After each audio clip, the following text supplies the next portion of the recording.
jërë ngeen jëf mbokku téléspectateurs yi nuyuwaat leen ziar leen ci ànd bi ngeen ànd ak programme ATV ni ñu koy defee saa su ne rek depuis boobaak léegi ñu ñëwaat ci li nga xamante ni moom mooy seen deuxième numéro A Sport bu ñu waxee A Sport nag muy Audax Sport di émission bi nga xamante ni rek moom la ñu jagleel lépp lu jëm ci wàllum tàggat yaram ni ñu koy defee saa su ne buñ dalee ci li nga xamante ni moom mooy kàngam bi buñ ci jógee dal ci beneen kàngam tey nag ñu dalal kenn koo xamante ni nii mi ngi maîtriser li nga xamante ni moom mooy mbir mi nga xamante ni ci lay yëngu ci wàllum sport di ci yëngatu am ci nag liggéey bu am solo boo xamante ni également moom la ci liggéey ñu gën koo xam ci docteur nag bu ñu ko waxee ci kanam tuuti rek dinañ ko bàyyi mu présenté wu waaye bu ñu waxee loolu tamit dañuy xel yëpp day dem ci li nga xamante ni moom mooy mouvement nawetaan te mouvement nawetaan ku ne xam na ni li mu ëmb dafa bari ndax dañuy yëngu jëm ci li nga xamante ni moom mooy vacances activité vacances waaye it naka la ñuy def ba nga xamante ni nii daanaka sax activité de vacances yooyu dana gën a mën a mucc ayib dana gën a mën a dox loolee nag moom mooy tey bitub waxtaan bi ñu sequ ko rek ak ni ñu leen ko waxee di ki nga xamante ni moom mooy docteur ci présentation bi mu nekk rek premier vice président bu ODCAV bu Mbour waaye it nekk président CRP muy atte bu ma doon sax leeral dama naan moom mooy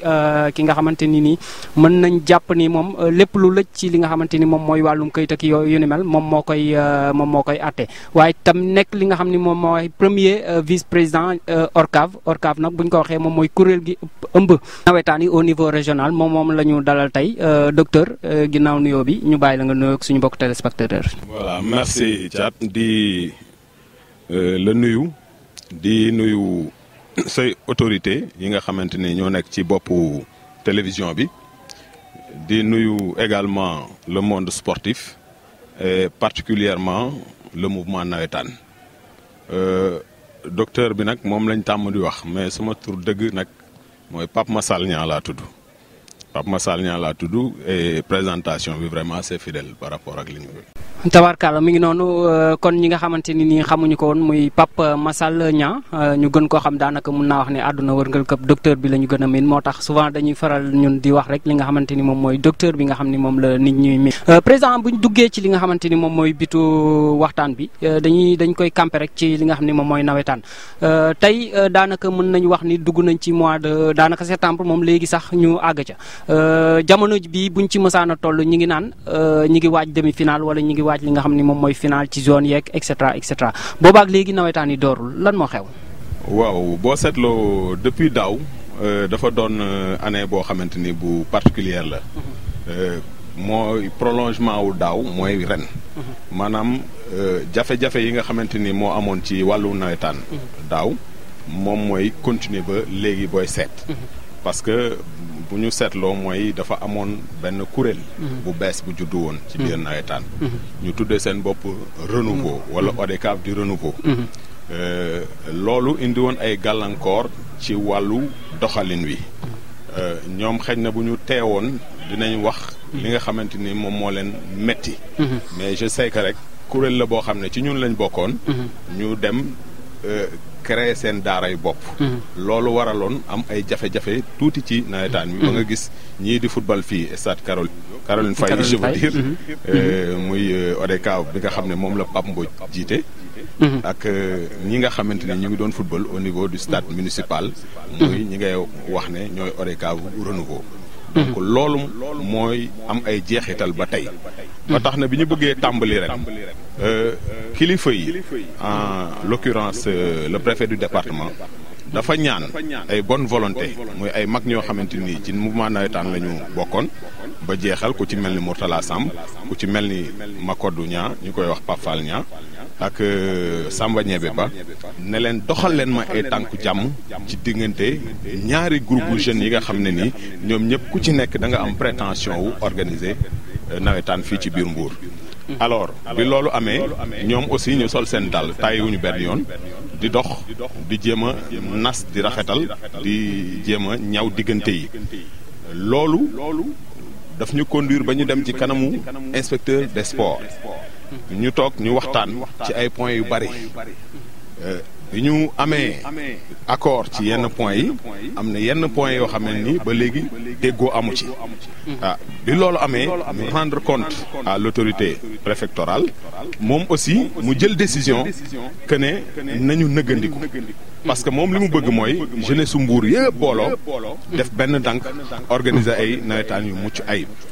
donc loolu dafa am lu ko jiitu ndax daaw boo seetloo final yu bëri jotuñu ko jouer effectivement notamment la finale départementale parce que préfet dafa génne woon ak këyit ñu naan ko arrêté mu ne woon nañu surseoir nawetaan yi nañ ko aj ndaxte kat dañu jëm ci campagne électorale donc xëy na da doon njort ne du mën a ànd ak nawetaan mu arrêté ko donc bi mu ko arrêté ba tey ñun suñu gis-gis moo doon xëy na comme campagne bi jeexoon na ren dañuy ñëw déroulé mais bi mu ñu ñaanee lii aussi ñu toog di taaxirlu di xaar mu lever arrêté boobu. ni nga ko waxee je pense que leer na ci jaar-jaar beeg yooyu mais dafa am foo xamante ni dama bëgg ñu taxaw fa tuuti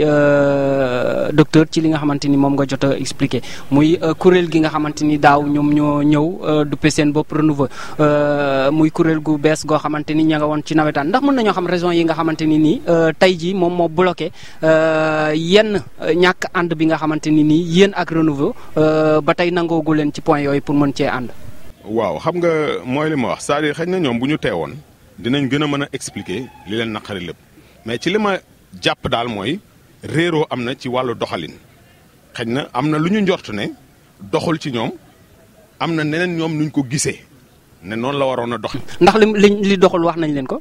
waaw am na luñ ci wax. waaw mën nañ ci am. mooy li ma la wax rek am na luñ ci wax muy maanaam nee nañ dañu bëgg wàllu nawetaan transparence gën ci am muy leeral du dëgg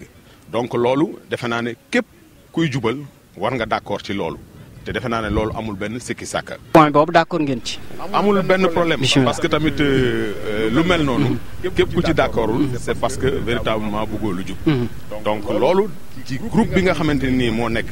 ODCAV sax am na ñoo xamante ne nii mais ànd nañ ci gën a leeral ça ne veut pas dire que tout est mauvais mais am na point yu ñu soulever que ne war nañ ci indi ay joyanti mais nit ñi d'accord nañ ci indi ay joyanti notamment d'utiliser démission yi à temps parce que démission yi am na lu texte wax tamit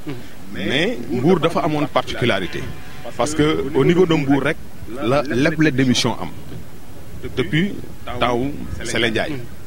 ñu koy def ASC di leen may ñuy am 10 démissions yoo xam ne mën nañ ko leb li ko waral nag mooy subvention wu ASC yi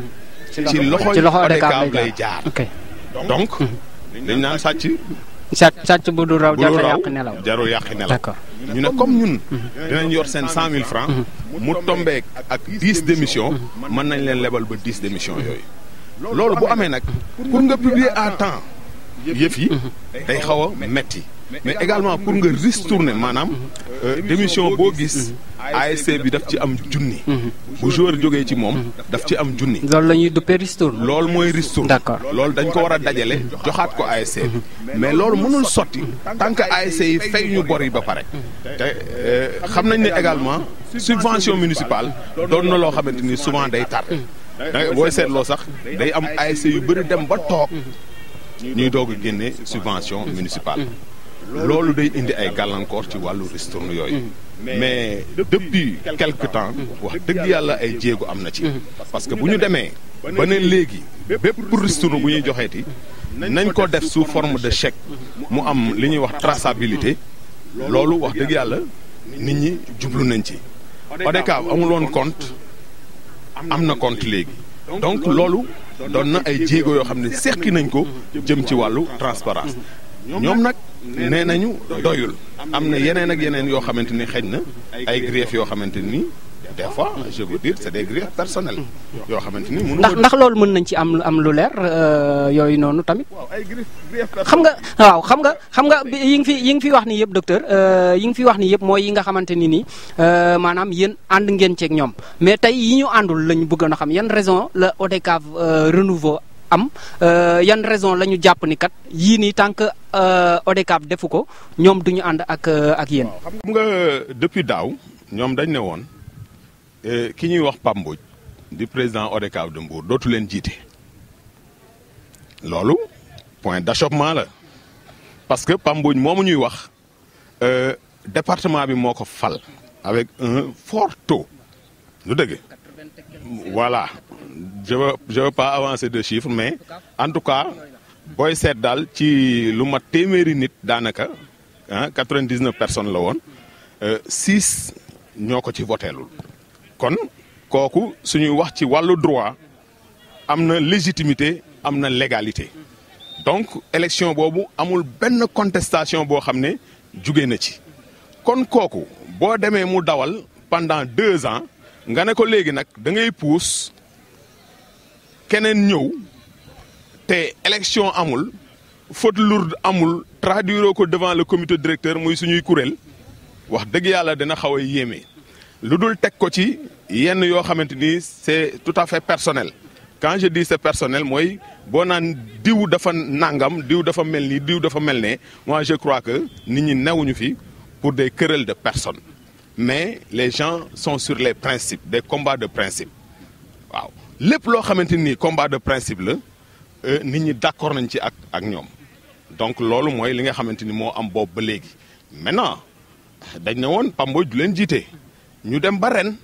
ñu ne léegi amul problème Pape Mbodj mën nañoo jiite mais nag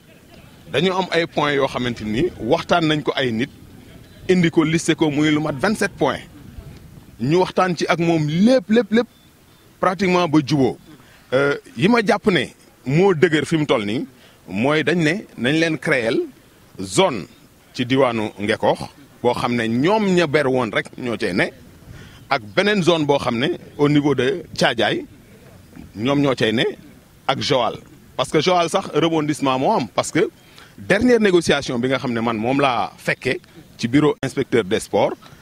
d'accordoon nañu équipe bu Joal yi newoon ci ñoom dem rejoindre ñi nga xam ne mooy zone ODCAV bi fa newoon bu Patrick Camara jiite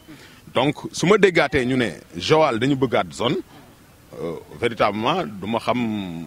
réellement lan lañ bëgg mais yooyu doon na loo xamante ni point de vue bi ci ODCAV am de manière globale mooy que ne loolu warul mën a ne parce que li tubaab di wax le ver serait toujours dans le fruit parce que tamit mënuloo jël ñoo xamante ni dañoo ber woon ne dañuy xeex ak yow nga jëlaat ber leen ci benn zone waa ODCAV jàpp ne loolu gënul rafet li gën a rafet comme dañ ne nañu ànd juboo nañu booloo ñun ñëpp ci benn kuréel Mbaye Ndiaye président zone 5 boot leen fële ca Ngeko ñi nekk zone 11A ak B bu Thiadiaye ñoom aussi ñu booloo ci benn kuréel bu ko defee 2 ans yi nga xamante ni boo ci génnee ren sax 1 an mooy des buñ ca demee ñu tasaat lépp créer ay zone mais selon des critères géographiques comme ni ko texte yi waxee mais du yéen a ma neex wala ñun ñoo gën a déggoo ñooy ànd dans une zone ce n'est pas l'idée donc loolu mooy indi problème majeur yi leneen li mooy ñu ne subvention bi nga xamante ni municipalité daf leen ko accordé woon nañ leen ko jox mais foofu dañuy leeral ne ASC yi nga xamante ni ñoo bokk ci ODCAV bu Mbour yëpp jot nañ seen subvention. béy que ni porté nañ plainte ODCAV bu Mbour ci for naa ko ci weewu béy mais bu fekkente ni tey ni ma déggee ñoom ni ñenn ñi ni ñu expliqué ci li nga xamante ni moom mooy subvention yooyu bu fekkente ni subvention bi dafa dem ci xaalisu ASC bi ci gafak ak ASC bi lañ ko joxee donc le pourquoi ay ODCAV téye ko loolu moom mooy laaj bi nga xamante ni moom moo njëkk ci mbir moomu balaa ñuy continuer. ci loolu. dama la ne ASC yi nga xamante ne ñëpp bokk nañ ODCAV de Mbour jox nañ leen seen subvention mais dafa am ASC yoo xam ne dañu xaar ñaar boo jëlee xandaalu dafa am xandaalu boo xam ne Bouba Seydi daf ko jiite waaw xam nga xandaalu bi bokk ci ñun la ñu mën a jox parce que ODCAV bu Mbour la ñu dugalal xaalis bi ci kontam kon xandaalu bi nekk ODCAV de Mbour la ñu mën a fay subvention boo demee Médine wala beneen ASC noonu la demee donc ñi nga xamante ne nii beruwuñu te bokk ci ñun jox nañ leen mais léegi une ASC mënoo ko jox ñaari subvention te 100 000 francs la donc loolu biñ ko waxee effectivement plainte jib bi plainte jibee ñu dem ci ki nga xam ne mooy àtte mu classé dossier bi sans suite mais malgré ça ñu ne président loolu yëpp amul solo ñun ñoo bokk ndey ñoo bokk baay c'est une même famille lépp loo xam ne day rataxal diggante bi nañ ko doxal mu ne kon moom pare na jox avantage ASC yooyu nga xam ne ñooy ñëw donte justice nee na fi mu toll nii àtte bi féete na boor mais moom dina rafetal ku ñëw ci wàllu administration lépp loo soxla jusqu'à concurrence de 100 000 francs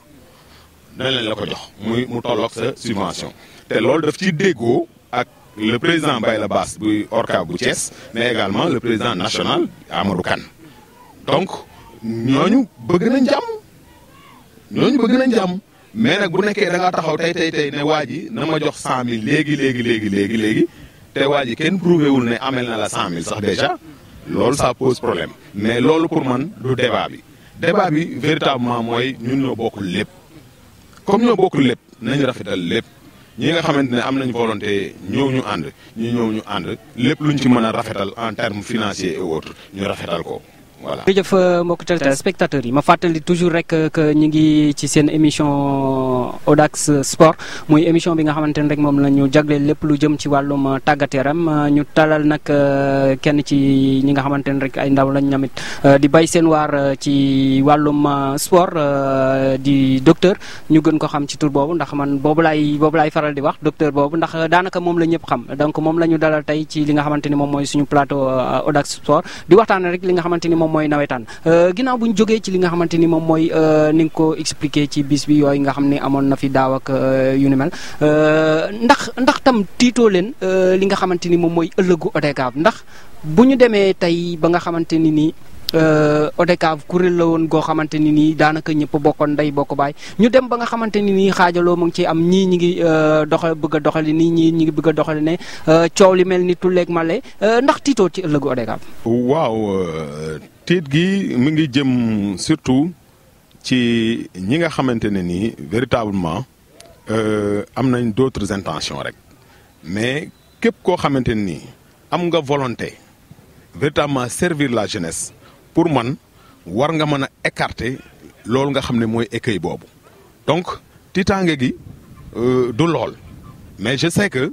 c'est une situation boo xamante ne nii bu naxari la neexul kenn dañu waxante dëgg parce que ni nga ko waxee la renouveau jiitu fi il y avait l'ONCAM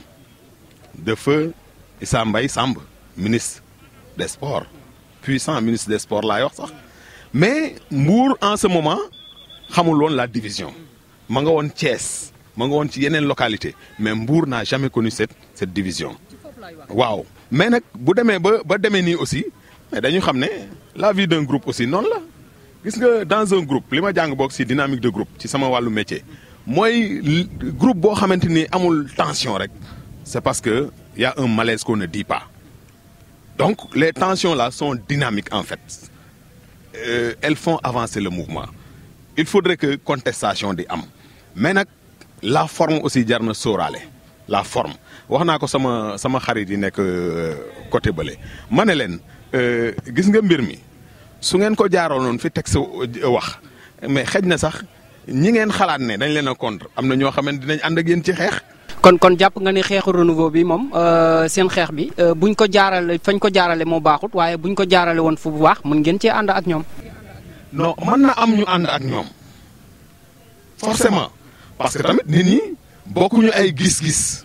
képp ku yor mbir di ko doxal am na ñu gis ne yaa ngi koy doxal bu baax am na ñoo xamante ni am na luñ ci mën a wax loolu moom mënul ñàkk le président de la république est là effort bu mu mënti def dans la vie am na ñoo xam ne dañuy taxaw fële ne defu fi dara wala boog li muy def baaxul ni mu ko defee baaxul loolu moom ça entre dans le cadre de toute organisation et lépp luy dox toujours noonu lay demee am na ñoo xamante ni foog ñu taxaw fële ne baaxul mais ñàkkul xëy na am na ñu ne ci suñ biir ñoo xamante ne mën nañ ne nangam bii ni muy doxee neexuma nangam bii buñ ko defee woon nii mooy gën loolu am na c'est-à-dire bugguma ñuy naafeq c'est-à-dire loolu dafay am ci dans tout groupe bokk ci mbir nag du tere nga ne ah bu ñu defee woon nii doon na baax parce que sa gis-gis rek ngay waxee kii jiite tamit gis-gisam la am donc yooyu moom mooy. d'accord beneen ci ay jafe-jafe yoo xamante ni nemmeeku nañ tamit askan wi di ko faral di wax mooy que ni li nga xamante ni moom mooy structure bi di ODCAV dañ ko politiser maanaam mbir la moo xamante ni dafa lëkkaloo lool ak li nga xam ne moom moo jëm ci wàllum politique ban tontu ngay indi ci loolu. ci sama gis-gis déjà suñuy texte dafa wax clairement le mouvement est apolitique kon man jàpp ma ne politique. mi ngi ci biir ODCAV parce que on ne discute pas politique au sein de nos instances amul benn yoon bu ñuy toog di discuter ci ay questions politiques. mais bu ma waxee loolu tamit. mais bu ma waxee loolu tamit docteur. xam naa fi nga jëm ndax tam du li nga xamante ni moom mooy parce que dañu nemmeeku ODCAV muy ci zone yeeg ñëpp ODCAV en général laay wax bu fekkente ni sax football ngeen ba nga xam ni football final moom moo ci des tant que amoo leen parrain wu politicien du ngeen finalu en général.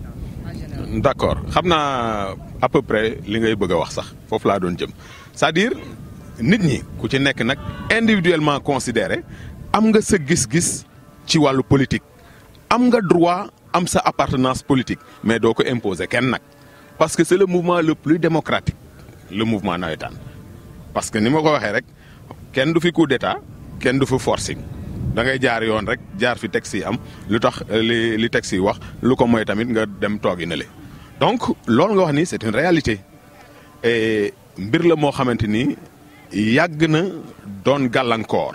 parce que boo gisee final yu bëri di tardé lu ñu lay wax amaguñu parrain bi disponible agul parrain bi dafa am agenda nangam ak nangam réalité la man j'ai été 10 ans président de zone mais xam nga lu ma leen doon wax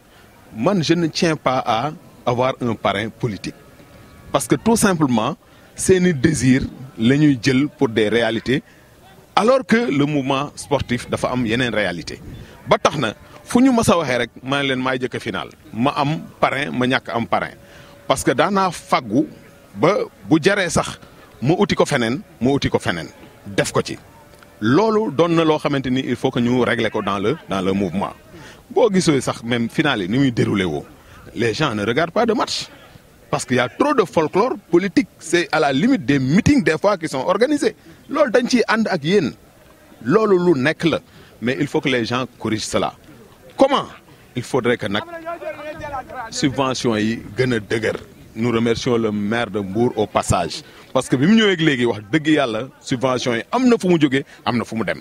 parce que de 100 000 à 500 000 pour les zones de 75 000 à 100 000 pour les ASC. yooyu kon jàpp nga ni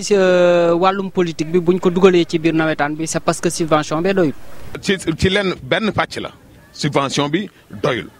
su tey maire yi jëloon comme ni ko Idrissa Seck doon defee à Thiès ne zone yëpp maa leen res en tant que président du conseil départemental jox ñëpp seeni subvention yu takku jox ñëpp ay équipements yoo xamante ni moom la ñuy récompenser les ASC je crois que problème yooyu waroon na mën a dañ mais nag bu nekkee à chaque fois tu attends du politique ou du politicien mais leneen li mooy l'éducation des supporters il faut que nit ñi tàggataat ñi nga xam ne ñooy ñëw stade ne dañu leen di supporter parce que sport moom ala kulli alin ndax nawetaan tam bàyyiwul la mu moomee woon parce que yooyu en général dañ daan gis ni yéen ODCAV da ngeen doon seeti ASC yi di leen defar ay débat di def ay causeries ci lépp loo xamante ni dafa jëm ci wàllu ndax wàccoo leen yoon wi tam lu wér nga wax c'est-à-dire le volet culturel foofu dafa am lu bëri lu mu fa indi ci manquement parce que loolu yëpp ci culture bi la bokkoon mooy dem di sensibiliser ñi nga xam ne ñoo nekk au niveau de la base di waxtaan ak ñoom ci question yooyu mais malheureusement léegi ASC yi sport moo leen yitteel parce que boo fa demee di leen wax yeneen sax benn nopp lañ lay dégloo wala sax xëy na duñ la déglu donc yu mel noonu il faudrait que les gens reviennent à ça benn moment waxoon nañ fi affaire u stadier mooy jël ñoo xamante ni dañ nekk ci biir koñ ba jege équipe bi ñu yor wàllu sécurité stade bi parce que ki nga xam bu waxee ak yow si nga gën a sensible mais tey un Pape Massal bu ñëwee taxaw di wax ak yow xàmmeewoo kanamam wala xëy na sax jéppi nga ko ci gis-gis nii rek mën nga ko wax loo xamante ni wala sax mën na la exciter ñu ne nañu fexe proximité boobu y avait un projet mais malheureusement amuñu ay partenaires yu ñu ci gunge muy former ay stagiaires yoo xamante ni wàllu sécurité leneen li mooy sanction yi mais ku ñu sanctionné ñaari fan gars yi def délégation ku nekk dugg génne ñu ne baal nañ la xam nga yooyu tamit xam nga tam président man foofu moom damay jàpp ni rek ba tey ODCAV am na ci maanaam njumte bi foofu la ndax bu fekkente ni tam dañ la dénk ab mbir nga dem ba nga xamante ni nii dara desul lu dul nga war a yat wi war a dal pour man yat wi dafa war a dal soxlawul man ma jóge fële di ñaan njëkk naam njëkk ci sénégalais la bokk mais tam pour yar daf man jàpp naa ni ODCAV dafa war a yar. waaw defe naa ne foofu la incompréhension amee ci équipe actuelle bi parce que ba ñu ñëwee ba léegi dañu décider dëgëral li nga xamante ni mooy wàllu sanction yi ba tax na nous sommes des incompris mer mi bari na coow li bari na da ngay gis kuñ daan suspendre jékki-jékki nga ne ñaari fan nga toog benn joueur ñaari fan ñetti fan nga gisaat ko ci terrain muy jouer on a dit il faut que ça s'arrête nit ñi nañuy assumer li nga xamante ni mooy seeni responsabilité donc depuis équipe bi ñëw wax dëgg yàlla sanction yi gën na dëgër mais gën na constant également te gën na ferme. D'accord et je crois que dinañ continuer ci d'accord waxtu wi moo ñu dab mais vraiment bëggoon naa ñu dugg ci wàllum këyit ak yeneen mais tey laaj bi nga xam ni moom mooy laaj bu mujj bi rek wala avant dernière laaj bi moom mooy kañ la ñu mën a yaakaar ni nawetaan yi dina door. loolu nag mi ngi aju ci kilifa gi ñuy wax préfet parce que ba ko président de zone yi nga xam ne ñoo nekk au niveau du département demee rencontré ginnaaw bi ko facilitateurs yi rencontré ak les deux parties dafa ne woon nañ ko may fekki fan damay bañ a joxe bés ndax kilifa la mais ne woon nañ ko may fekki fan te loola ca semaine bële woon joxewul woon bés waa joxe na bés yaa moo ko gën a xam jox ñu bis bi man bés man xam man bu ma ko xamee téléspectateurs yi xamuñu comme kilifa la bugguma joxeel ko bés fii bu ko deful mu nuru leneen dañ koy bàyyeeg li nga xamante mooy responsabilité et yaakaar nañ ne bu ñu àggee ca loolu dina lever arrêté boobu nit ñi compétir ci jàmm jeexal ci jàmm parce que on n'est pas obligé d'être ensemble bëgg na jàmm trop ñun bëgg nañ jàmm trop sama gars yi bëgg nañ jàmm trop ñoom njaga mais nag ñu mënta ànd duñu ànd parce que y a des questions de fond yoo xamante ni mooy tere xëy na ëllëg ànd bi mën a neex mais daal en tout cas ñi ngi fexe lépp pour ànd bi mën a nekk mais su mënta nekk tamit ku nekk rek def li nga bëgg a def d'accord laaj bu mujj bi mooy ODCAV depuis équipe bu bees bi ñëw ba léegi tàmmaloon ngeen ñu at mu ne ngeen andi lu yees ci wàllum culture gis nañ fi ay concert yoo xamante ni jotoon ngeen ko amal et cetera ndax ren lan lañ mën a xaar noo xamante ni ci wàllu woowu di ngeen ren nag dama ragal ne dinañ passe parce que déjà délai bi gàtt na nous sommes presque au mois de septembre septembre kankuran la donc les dimanches les gens ne jouent pas donc ça veut dire que lépp lu daan doon difficulté en termes financiers et autres ren lay gën a yokk ci loolu sax la ñuy lancer appel à monsieur le préfet te xam ne le mois de septembre est un mois crucial à Mbour te ñoom ñoo doon kaas naan nañuy jouer nawetaan yi ci biir vacances yi mais je crois que ku commencer septembre mënatoo terminer say nawetaan ci biir vacances yi donc loolu gëw ma ne innovation majeure dina am mais comme président Djiné la xëy na dina génne loo xamante ni xaaruma ko yaakaar ngeen ni daal ren moom nawetaan dina am incha allah am naa ci yaakaar bu baax a baax sant naa la gërëm la docteur lan mooy doon kàddu gu mujj gi bon kàddu gi mujj gi mooy vraiment woo ñëpp autour de l'essentiel l'essentiel mooy c'est pas nos personnes mais c'est la population qui vit pour le sport mooy ñi nga xamante ne am nañu yéene doxal sport am nañu yéene dimbali sport am nañu yéene ñëw seetaan li nga xam ne mooy seeni équipe président d'ASC ñu ngi leen di massaw parce que fi metti na depuis loolu ñu ngi dépensé ñu ngi recruter ay joueurs te xamuñu ci lu ñu ne joueurs yi ñu ngi entraîné xamuñu ci lu ñu ne ñoo ñëpp ñu ngi leen di massaw mais daal en tout cas l'essentiel mooy bëgg naa ñun ñëpp toute la jeunesse de Mbour ñu booloo doon benn dànk organiser ay nawetaan yoo xam ne day mucc ayib yàlla defal ñu jàmm ba benn incident du ci am man daal loolu mooy li nga xamante ni mooy li mujj di gërëm ñëpp di sant ñëpp jërëjëf ñu lay sant di la gërëm yow tamit docteur mi nga xamante ni moom la ñu dalaloon tey di premier vice président bu ODCAV bu Mbour nekk it président CRP waaye it nekk ki nga xamante ni moom mooy premier vice président bu ORCAV bu Thiès donc moom la ñu dalaloon tey ci waxtaan li ñu jot a waxtaan ak moom yëpp ñu ko ci jaajëfal ci tontu yu leer yi di jaajëfal tamit ñi nga xamante ni ñoom ñooy téléspectateurs yi nga xam ne ñu ngi ñu doon seetaan fii ci seen première chaîne urbaine di ATV ñu leen di jaajëfal tam ñi nga xamante ni ñoom ñooy équipe bi nga xam ni moom la àndaloon ci cadrage bi Mouhamadou Guèye moom moo ci nekkoon Mouhamadou Ndom également ci beneen wàllu yi ki nga xam ni moom mooy soxna Nana Ndoye moom moo fare woon ci maquillage bi ci fi nga xamante ni moom mooy réalisation bi ñu ngi ci àndoon ak Mamadou Guèye équipe boobee la ñu àndaloon tey ci li nga xamante ne rek moom mooy seen deuxième numéro Audax Sport ñu leen di jox dig daje incha allah ci fan yu néew ci beneen numéro jërë ngeen jëf